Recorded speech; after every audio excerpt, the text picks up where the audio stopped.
مونږ به د خپل وران ویجاړ وطن ودانو ځو پر مخ بځو.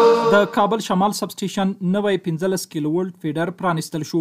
د افغانستان برېښنا شرکت رهبرۍ په هڅو کابل کې د برېښنا اضافه بارۍ ستونزو حل په موخه د شمال سب سټیشن څخه غځېدلی د 15 کیلو ولټ نوی فیډر پرانیستل شو چې ورسره د دریو جنکشنونو پیرودونکو برېښنا اضافه بارۍ ستونزې په بشپړ ډول حل شوې.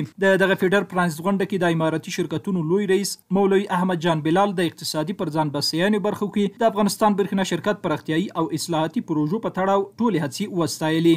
د برېښنا شرکت د قدرمنو مسؤلینو له هلو ځلو او دوامداره ستړیاو څخه ډېره زیاته مننه کوم چې شپه ورځې په ځان یو کړي او د هیوادوالو د اسانتیاو لپاره کوششونه او منډې تړلې کوي.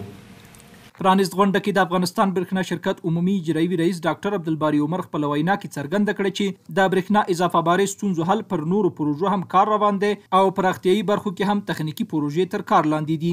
تقریبا نږدې 14 سترې پروژې به ان شاء الله په نږدې راتلونکو میاشتو کې افتتاح شي. له دې سره به د موږ او تاسو داخلي تولید تر 1500 میګاواټه پورې نور هم لوړ شي. د افغانستان برېښنا شرکت عملیاتي رئیس انجینیر صفی الله احمدزي هم خپل وینا کې وویل چې د افغانستان برېښنا شرکت د کورنۍ تولیدي برېښنا سرچینو پر پراختیا کارونه چټک کړي دي. خصوصا در این 5 ماه اخیر ما کوشش‌های جدی خود را در تکمیل پروژه ها و یا اینکه به خاطر اصلاح شبکات کارهای را انجام دادیم که به طور نمونه ما میتونیم بگوییم که 540 میلیون افغانی را تنها تجهیزات به خاطر اصلاح شبکه خریداری کردیم.